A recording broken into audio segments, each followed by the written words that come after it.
Muy buenas tardes a todas y a todos. Estamos aquí nuevamente ya a la vía, ¿cierto?, de las elecciones municipales junto a Pedro Carrasco y a Juan Ramón Godoy. Bienvenidos Pedro, bienvenidos Juan. Muchas gracias. Muchas gracias. Ya estamos en el sexto capítulo de este segmento del programa Iglesia Viva y Activa llamado Ciudad Justa. Y han pasado muchas cosas a nivel político. Estamos ciertas semanas, hemos tenido cierto en las últimas semanas un gran terremoto a nivel de registro civil y servicio electoral, que finalmente cierto ha ido dando luces de las responsabilidades, pero también hemos estado cierto viendo cambio de gabinete, algunos lo llaman ajustes ministeriales, y estamos muy cercanos cierto a tener las elecciones municipales. Así que junto a Juan Ramón Godoy y a Pedro Carrasco vamos a analizar. Para empezar hoy día, bienvenidos, gracias por estar nuevamente con nosotros acá. Y bueno, partamos hablando de este cambio de gabinete. ¿Qué opinan ustedes? ¿Fue un cambio de gabinete o un ajuste ministerial? ¿Qué les pareció? Y en el momento además tan álgido con respecto al tema del Sename, hubo cambio de ministra, ¿cierto?, de Justicia. Bueno, primero que todo fue menor. O sea, para mí un cambio de gabinete tiene que ser por lo menos, para mí cambio de gabinete tiene que ser el equipo político. Más sustantivo, ¿no? Claro, el ministro del Interior, ministro secretario general de Gobierno, ministro secretario general de la Presidencia. Aquí solo hubo un cambio de ministro de Justicia, de bienes nacionales y de energía. Entonces fue muy pequeño. Esto significa que no hay un cambio de conducción por parte del gobierno. O sea, porque manteniéndose las cabezas. Entonces, básicamente, yo creo que era insostenible que la ministra Blanco se mantuviera en el cargo, ¿no? Yo creo que ya era demasiada la mochila que ella tenía. Y bueno, yo todavía no entiendo por qué el ministro, ¿cómo se llama? Víctor Osorio, ¿cómo se llama? Y además estaba fuera del país, por lo tanto. O sea, entonces eso es raro. Y el tema también de Máximo Pacheco fue bastante sui generis.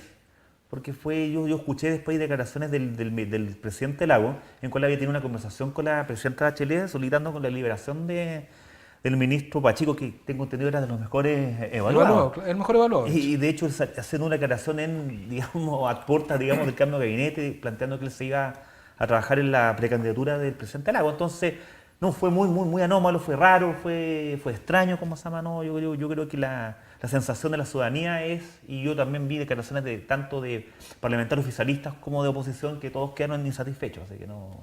¿Qué te pareció a ti, Juan, el cambio? Mira, yo creo que en los gobiernos, y sobre todo en un régimen tan presidencialista como el nuestro, es importante la oportunidad de los cambios.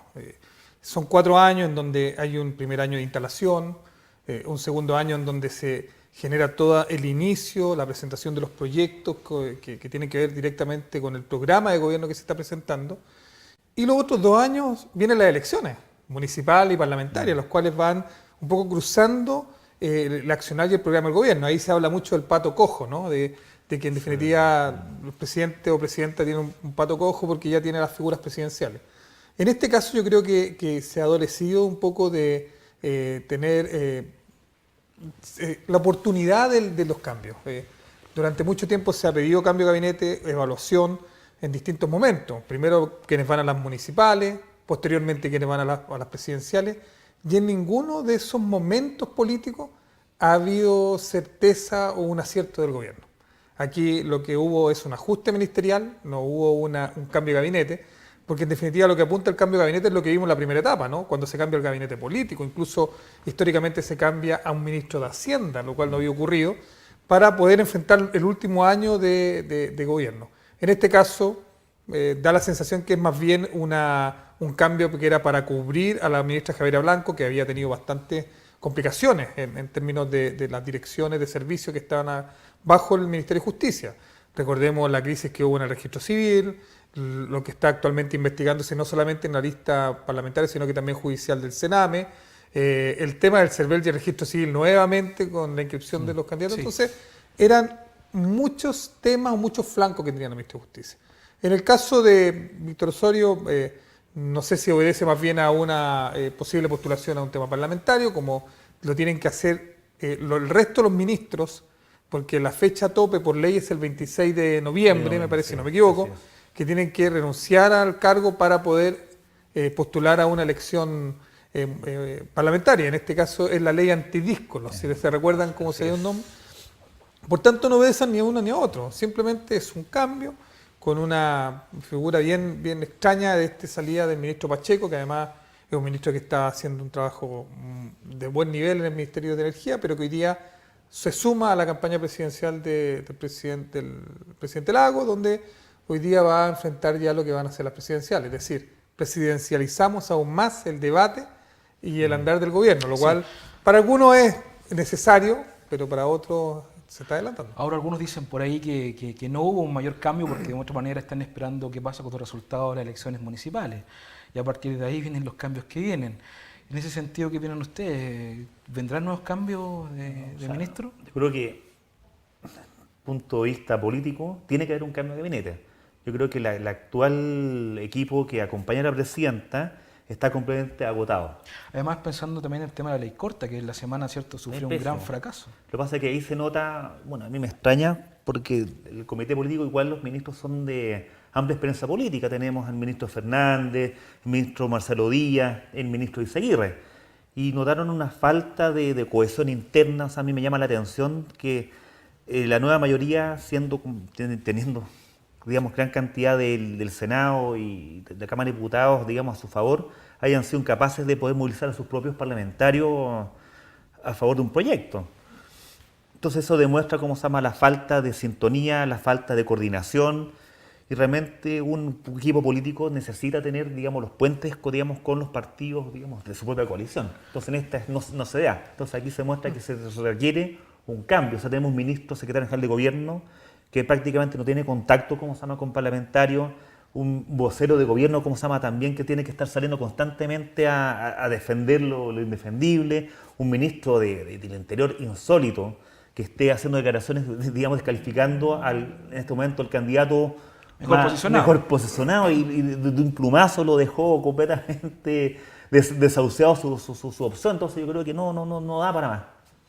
Yo comparto la opinión, digamos. Yo creo que cuesta entender que no exista un cambio en el equipo político, porque ahí es donde efectivamente han existido las principales descoordinaciones. Además, digamos, en un momento difícil de la política, en un momento difícil donde la coordinación con el Parlamento, y yo creo que en este gobierno y en el que venga va a existir, digamos, una tensión permanente entre el Parlamento y el gobierno. Ya no son los tiempos donde se agrupaban y se alineaban a todos los parlamentarios para poder votar por leyes que están en el programa de gobierno. Yo creo que ahí se ha atomizado mucho. Hoy día hay una diversidad importante. Hay que ver el fenómeno de los independientes también en la próxima elección parlamentaria, donde con el cambio al sistema binominal, los independientes ahí también van a jugar un rol clave. Recordemos que muchas de las leyes que hoy día se han tratado en el Congreso han tenido bisagras de diputados independientes que hoy día están siendo parte del Congreso, lo cual, entre paréntesis, también proyecta una gran posibilidad para el mundo cristiano evangélico. O sea, aquí, con el término del sistema binominal, el mundo independiente va a tener una opción, digamos, porcentual en cada uno de los distritos con el aumento de los cupos. Por ejemplo, el distrito 15, hoy día eran 4 parlamentarios con la unidad de estos 2 distritos y se agrega uno más. Por tanto, ahí va a haber una posibilidad también, un espacio. Que le dicen. Ya no es el doblaje, que en realidad eso es un atentado a la democracia del sistema binominal. Para algunos era una democracia protegida. Yo no sé ese concepto de dónde... Es un resabio de la dictadura. De la dictadura militar. Y ahí es donde hoy día existe una gran posibilidad. Por eso ese fenómeno es importante. Lo vamos a ver en las municipales ahora, con los alcaldes independientes que van a salir. Yo creo que eso se va a cuantificar. Pero también hay que hacer la proyección para lo que va a ser las parlamentarias. Ahora, ¿qué opinan ustedes finalmente, cierto, de que en las últimas semanas hubo un gran rechazo por parte del Parlamento, cierto, a la ley corta, que conversamos el programa anterior asociado a poder cambiar la fecha de las elecciones, y ahora se va el ministro mejor evaluado de este gobierno? Algunos opinan que finalmente este gobierno ya se agotó y que finalmente están preparando lo que tiene que ver con esta nueva elección. Hay que ver si va a ser Ricardo Lagos, ¿cierto? O Guillé. Pero ¿qué les parece a ustedes? ¿Cuáles serían qué tendría que pasar para que finalmente este gobierno no terminara tan mal con un porcentaje de aprobación históricamente bajo? Yo creo que lo primero que tiene que hacer la presidenta Bachelet es asumir su liderazgo de presidente, o sea, más que redundancia, de presidente. Yo creo que hasta el momento se ha demostrado, y yo lo digo con mucho pesar, ha mostrado una falta completa de conducción. Entonces, y esa conducción se delega lamentablemente en su equipo político, que tampoco ha dado el ancho. Entonces tenemos por una parte una presidenta que no está dando las directrices como líder, y por otra parte también un equipo político que tampoco nos está dando por último, dando soporte a la presidenta. Entonces acá lo que se requiere primero que todo es que la presidenta de alguna vez por todas, como se llama, indique cuál va a ser el camino en este año que queda de gobierno. Y es esencial que haya un cambio de gabinete con ministros empoderados y con ministros que tengan claro cuál va a ser la conducción del gobierno, porque siempre se dice, que lo dijo Juan Ramón recién, el fenómeno que del pato cojo. Se supone que el último año de gobierno, como todo, digamos, el foco, como se llama, de la ciudadanía está en las elecciones, entonces siempre los gobiernos quedan un poco, como se llama, debilitados. Entonces acá es importante ver qué es lo que la presidenta va a hacer el año que le queda de gobierno, porque no podemos caer en el inmovilismo. Yo creo que todavía hay muchos temas que están pendientes. Cosas por hacer. Tenemos la reforma. Tema de educación, la reforma, como se llama, constitucional, la reforma, como se llama, también ahí los temas de salud. Entonces, cosas que quedan lamentablemente en el tintero porque hay un inmovilismo. Entonces eso es lo que yo deseo de todo corazón, y siempre yo estoy orando por la presidenta para que tenga la sabiduría de justamente conducir nuestro país, porque yo creo que uno no puede perderse en esto. Si a la presidenta le da mal al país. Así es. Entonces yo creo que es importante que tiene que enfocarse en eso. Sí, a mí me parece que sobre todo en el tema de los liderazgos, más allá del liderazgo que tengo o no, yo creo que el momento político, el escenario político que hoy día existe en Chile es muy complejo, independiente de la coalición que esté gobernando o no. Hay una ciudadanía que está muy empoderada, que está marcando la agenda. Hay un momento en donde hay una judicialización de la política, donde en definitiva eso ha llevado a una deslegitimación, un descrédito importante de todos los actores políticos. Es decir, hoy día tenemos más noticias de actores políticos desfilando por temas judiciales. Entonces, me parece, eso es una oportunidad en el sentido de que efectivamente a partir de todos estos casos en Chile debe existir un marco regulatorio claro y transparente con respecto al uso o a la conexión entre la política y los negocios. Y eso es transversal. Yo creo que ahí hay un elemento sustancial que entre comillas, debilitó un poco también el gobierno, las coaliciones, porque cuando uno mira la encuesta CEP o cualquier otra encuesta, las coaliciones políticas, el rol de los partidos políticos está en el sótano de la aprobación ciudadana, está en el sótano de la legitimación, y son más bien otros actores los cuales hoy día tienen la posibilidad de generar una opinión fuerte y clara con respecto a los temas que le importan a la ciudadanía. Por eso, a mí me parece que este último año de gobierno, en términos de lo que es adelantamiento de los presidenciales, yo creo que le da un poco de respiro, porque en definitiva el debate se está concentrando más en las figuras presidenciales, y me parece que ahí también hay un espacio para que pueda continuar fuera de esta trinchera, esta beligerancia política, muchas de las reformas que hoy día se están planteando en el programa. Bueno, y ahí tocando educación, además, por ejemplo, que es muy relevante. Además, bueno, y tocando el tema de los presidenciables, ¿cierto? Que también está la derecha, que de otra forma se está reconfigurando ahí, Piñera, Osandón, Kast. ¿Cómo ven ese juego que se está dando ahí al otro lado de la vereda, por así decirlo? Sí, yo creo que lo que ocurre en la coalición de Chile Vamos, ocurre que yo creo que está todo a la espera, ¿cómo se llama?, de los resultados de las municipales. Yo creo que todo está en stand-by. De acuerdo a cómo nos vaya en las municipales, ahí se va a configurar cuáles son las figuras más relevantes. En este momento, a la foto actual, por lejos la persona mejor posicionada, ¿cómo se llama?, en nuestro sector es Sebastián Piñera. Lo otro que podría, digamos, de alguna forma enfrentarlo con cierta competencia sería el senador Manuel José Osandón. Y bueno, tenemos el caso también del diputado Kast, que también yo creo que también es más testimonial. O sea, yo creo que no le veo mayor, ¿cómo se llama?, mayor como forma de competir, pero él representa también una parte importante, ¿cómo se llama?, también del electorado. Entonces yo creo que en ese punto se darían las tres. Bueno, y Renovación Nacional, que también, hay que olvidarlo, que también tiene dos precandidatos, que es Alberto Espina y Francisco Chaguán. Entonces serían en ese momento, y supone que internamente Renovación Nacional va a presentar su candidata también. Entonces ahí serían como cuatro en que habría sí o sí primarias. Sí, mira, yo un poco mirando el escenario posible presidencial, yo creo que históricamente Chile va a salir de los 3/3. Recordemos que antes teníamos estos 3/3 de Chile, la derecha, el centro y la izquierda. Pero hoy día, cuando ve la configuración, y sobre todo en las declaraciones que hoy día hay con respecto a las postulaciones presidenciales, nos damos cuenta que hay varias derechas, hay varias izquierdas y hay varios centros. Bien lo decía Pedro, ¿no? O sea, aquí hay declaraciones del senador Sandón que dice que él va a primera vuelta sí o sí, que está Sebastián Piñera ahí ya enfocándose en una campaña presidencial, aunque no lo diga, ya es presidente, camina como candidato, habla como candidato, todo. José Antonio Kast, también, que es, por otro lado, por este lado también están Guillé, hay muchos presidenciales, Lago, Guillé, Isabel Allende, Marco Enríquez, que está formalizado. Entonces, no nos puede sorprender de que esta atomización nos lleva a tener una elección presidencial que tenga, ¿cuánto? 6, 7 candidatos presidenciales y que obliga a una segunda vuelta, a la rearticulación. Entonces, ahí es donde yo creo que es importante que nosotros miremos los programas de gobierno. En que sea un voto decidido, que sea un debate claro, un debate que tenga que ver más bien con una mirada de país, más allá de los eslogans de campaña. A mí me gusta lo del CERVEL, que quita un poco la imagen y se centra más en la idea, en el debate, en lo que hoy día están diciendo los candidatos. Para ello la elección municipal es fundamental. Ahora, y yo creo que ahí en la municipal, va a haber una señal muy clara. No va a pasar lo mismo que el 2012, donde el gobierno en ese momento perdió las municipales. Así es. Y eso fue, claro, una fórmula sine qua non: se pierden las municipales, se pierde el gobierno. Se pierde el gobierno. En la primera patita. Acá yo creo que va a dar una señal muy fuerte con respecto a cuáles son la cantidad de votos, la cantidad de concejales, de alcaldes elegidos y también de gente gobernada o comunas gobernadas.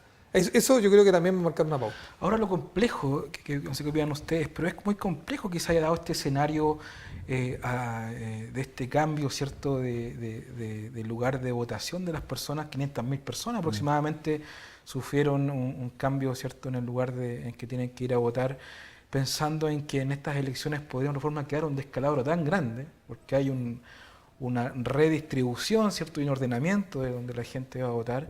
Y eso como escenario para las presidenciales podría ser un escenario bastante complejo, porque finalmente se pierde ese orden que uno, de otra manera, lo que tú acabas de decir recién, este 3/3, de otra manera, los políticos y la clase política y los que estudian este tema tienen muy claro quién vota por quién. Y eso también asociado a las cunas, pero en este reordenamiento, ¿qué pasa si aquí llega a generarse un problema en temas electorales? Yo creo también en estas elecciones, como fue un ensayo, como se llama, de la nueva legislación, yo creo que ya agregándole el elemento, como se llama, de 500 potenciales electores, como se llama, que no van a poder votar, esto unido, como se llama, a una baja participación que los expertos indican cerca del 40%, más el descrédito de la clase política, más la apatía.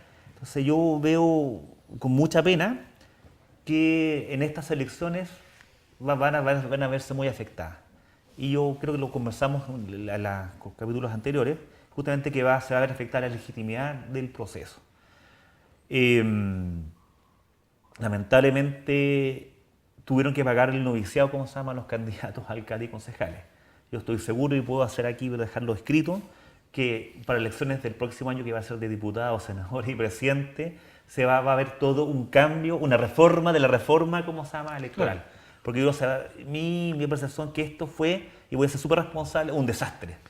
Desastre, o sea... ¿Tú crees que es un desastre? Es un desastre. O sea, acá yo creo que la idea fue buena. La idea fue el tema de la transparencia de los recursos, evitar, como se llama, tal vez una sobreexposición de candidatos, pero al final termina siendo lo peor. O sea, el otro día yo leí un artículo que salía cuáles eran los elementos que iban a incidir, como se llama, que la gente no esté muy preocupada como de la campaña, iba a ser, y uno de los que expertos dicen fue que se reguló de tal forma, como se llama, la propaganda, de tal forma los candidatos, que ya no existe. O sea, yo creo que el remedio terminó siendo mucho peor que la enfermedad. Peor que la enfermedad. Entonces, por yo aseguro, y le he firmado, ¿cómo se llama?, que el próximo año los diputados senadores, viendo cómo va a estar en riesgo, ¿cómo se llama?, sus propias elecciones, yo le he puesto, va a ser una ley ahí consensuada, digamos, de reforma, ¿cómo se llama?, de la ley electoral. Yo creo que ahí hay un conflicto de interés, la verdad, porque pasó con el voto voluntario, también se aplicó en las municipales.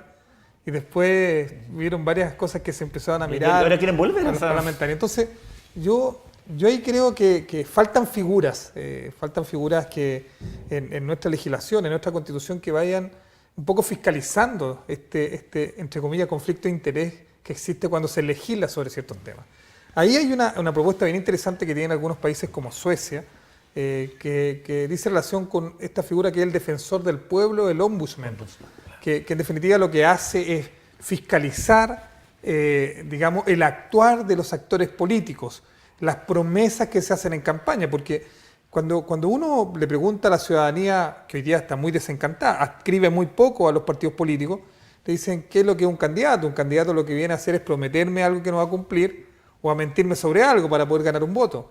Sin embargo, eso ha ido deslegitimando, ¿no? Claro, claramente. Y esta figura del ombudsman lo que hace, en síntesis, es fiscalizar que esas promesas se cumplan. Es decir, una persona o un candidato que se compromete con algo en las municipales, un alcalde, por ejemplo, al final de su periodo le dicen, a ver, usted prometió del 100% cumplió un 50%, usted no puede ser candidato de nuevo. Ah, usted cumplió el 75%, sí, un 75% sería aceptable. Yo creo que ahí también debería existir esa figura con respecto a la parte de la legislación, de la comunidad, de las políticas comunales, porque si no hay una desregulación. Es decir, aquí lo que uno ve es un gran número de promesas que no se cumplen y eso finalmente va socavando la democracia. Bueno, veremos qué es lo que va a pasar. Finalmente estamos a 3 días, vamos a irnos ahora a un pequeño corte y vamos a ir conversando luego sobre los temas municipales.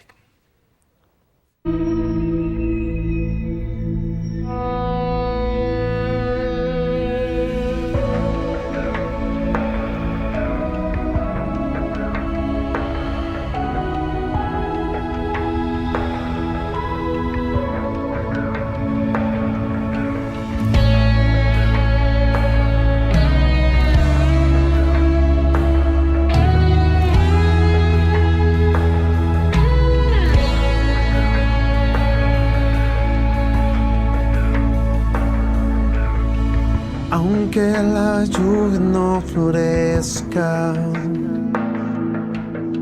y aunque el sol no amanezca, aunque el color del firmamento sea gris, mi corazón no temerá.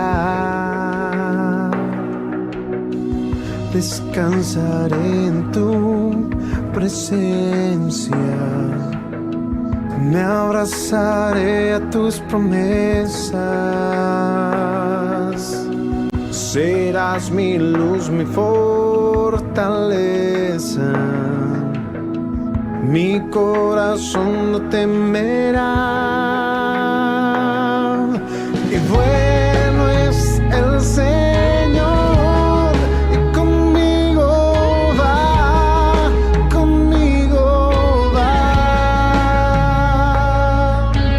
Fiel es nuestro Rey, poderoso es Él, poderoso es Él. Bueno es el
nadie como Él, nadie como Él.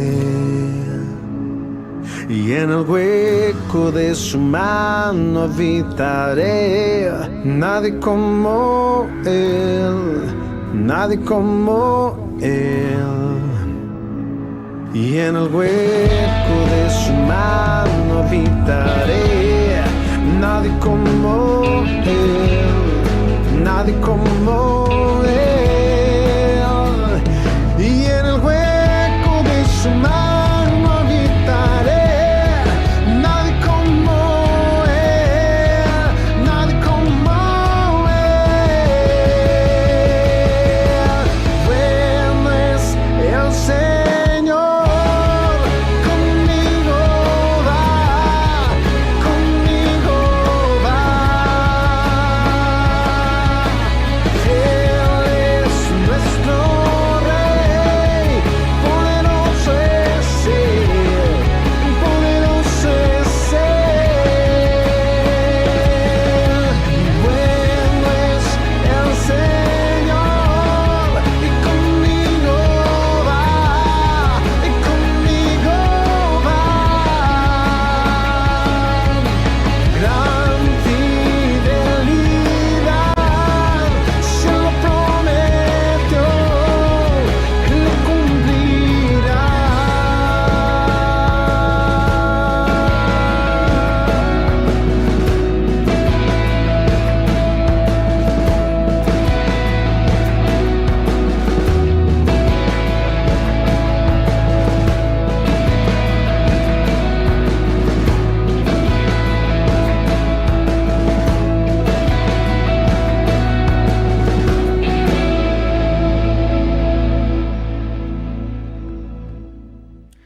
Estamos de vuelta después de esta hermosa canción para seguir conversando sobre los temas de actualidad política, ¿cierto?, asociados a las elecciones municipales. Y seguimos, bueno, con Pedro estamos y con Juan conversando entre medio, ¿cierto?, sobre lo interesante que están las candidaturas, ¿cierto?, las elecciones que son este día domingo.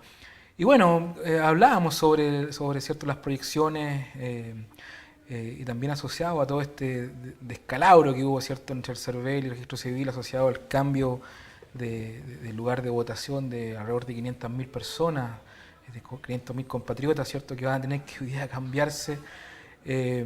¿Cuál es lo que ustedes estiman como porcentaje de votación en estas elecciones, ya que se espera una alta abstención a la votación? ¿Cómo ven? ¿Cuál es la proyección que ustedes hacen para este día domingo? Bueno, la proyección, yo creo que coincido con todos los expertos que dicen que la votación va a ser del 40% y una abstención del 60%. Así que yo creo que no sé si Juan Ramón coincide conmigo con... Sí, mira, yo creo que tomando en consideración las elecciones municipales anteriores, donde votó alrededor del 38%, ¿no? Todo depende cuánto va a ser la cantidad de los grandes centros urbanos que vayan a votar, porque en lo rural es mucho más alta la participación. Es impensado, ¿no?, que donde hay más problemas de locomoción, de distancia, pudiéramos tener mayor votación. Yo también coincido, debe ser entre el 35 y el 38%, estamos hablando de un tercio de la población que va a votar y que permitiría elegir, digamos, no quitando legitimidad a quienes son electos con las mayorías, pero sin duda es un tema complejo, porque me recuerdo estos días en un viral que veíamos por las redes sociales donde está este colectivo Yo Voto, que son mexicanos, donde comparaba la elección a una caja de huevos de 36, ¿no?, donde finalmente termina un porcentaje muy menor eligiendo a quién va a ser el alcalde o el concejal. Es por eso que el llamado a votar, los esfuerzos que hoy día se están haciendo para ir a votar, independiente por quién vote o cómo vote. El tema es ejercer un deber, pero a la vez un derecho que tiene todo ciudadano de ir a estas elecciones municipales, porque si no, cada vez más, digamos, este equilibrio que tiene que existir entre la representación y la participación va a ir logrando una distancia mayor, lo cual sin duda afecta a la democracia. Sí, bueno, ahí algunos analistas dicen de que de otra manera bajo un 40% de participación, de otra manera estaría arriesgando lo que tiene que ver con los pilares de la democracia. Hemos hablado, ¿cierto?, también de la participación. pero también por otra parte tomándolo con lo que acabas de decir antes de la pausa, Pedro, estaba también asociado a que esta ley de otra manera terminó favoreciendo a los incumbentes, sino a aquellos que iban a la reelección. Ahora, a partir de ahí, me gustaría que pudiéramos analizar en un pocos minutos. Hemos estado acá con muchos hermanos que van como candidatos a las elecciones municipales. ¿Cuál es el mensaje que la gente que hoy día nos está viendo en relación y qué proyección ustedes ven en términos de la participación? Hoy día tenemos alrededor de 100 candidatos, 110 candidatos evangélicos a lo largo del país. ¿Cómo ven ustedes esa participación, ustedes que ya han estado en varias elecciones? ¿Desde dónde la leen a partir de que hayan tantos candidatos hoy día en diferencia a elecciones anteriores? O sea, yo creo que es muy importante que ahora el pueblo evangélico haya sido organizado y ya tengamos, ¿cómo se llama?, candidatos nuestros 100%. Porque antes siempre el candidato evangélico lo ponían en listas como de una forma, ¿cómo se llama?, tal vez de mayor diversidad, pero era más fácil. Muchos también los colocan para finalmente ir sumando a la lista. Claro, es decir, claro, yo tengo un candidato evangélico en mi lista por un tema cosmético, pero no por un tema de convicción, por un tema, ¿cómo se llama?, de saber que ese candidato es una persona que, lo hablamos también en los capítulos anteriores, es un candidato que va a defender nuestro pensamiento, va a defender nuestros principios y va a defender nuestras banderas de lucha. Entonces yo creo que eso ha sido bueno que tengamos 100 candidatos que estamos convencidos que van a ser iluminados por el Señor y que en el momento que ellos asuman sus cargos van a estar disponibles para la comunidad, pero defendiendo, ¿cómo se llama?, nuestros principios, nuestros valores. Así que yo creo que me parece muy positivo, me parece muy bueno y yo exhorto, ¿cómo se llama?, también aquí a las personas que nos están viendo, voten por nuestros candidatos, voten porque ellos no nos van a defraudar y van a ser ellos los que van a defender nuestros valores y principios. Mira, yo creo que un poco este fenómeno, podríamos decir, de una gran cantidad de hermanos en la fe que hoy día están optando por esta vocación de servicio público, de ir a una elección, de ser parte de lo público, obedece también un poco a la evolución que ha tenido la iglesia evangélica. En términos, por ejemplo, la estadística, hoy día un gran porcentaje de los jóvenes que están en nuestra iglesia han tenido la posibilidad, gracias al esfuerzo de sus padres, a poder educarse, por ejemplo, de tener un título profesional. Lo está involucrando en distintas áreas de la sociedad que le permiten tener también ser agentes de cambio, digamos, y también una contribución importante. Además de mucho también del trabajo que se desarrolla con la comunidad. Es decir, si hoy día nosotros vemos quienes realmente están construyendo comunidad o tienen una relación directa con las personas, son precisamente nuestros hermanos, pastores, líderes de la iglesia, que si tú lo colocas en comparación en relación a lo que es los partidos políticos que están acá abajo, que son los responsables en un sistema político de canalizar las demandas de la ciudadanía, hoy día son otros actores los cuales están canalizando esas demandas. Y yo creo que ahí nosotros tenemos un rol fundamental, porque donde hay comunidad precisamente se puede canalizar estas necesidades. Dentro de nuestra iglesia hay personas que tienen temas laborales, donde hay temas educacionales, donde hay temas de salud, pensiones. O sea, hay una respuesta y hay una propuesta que debe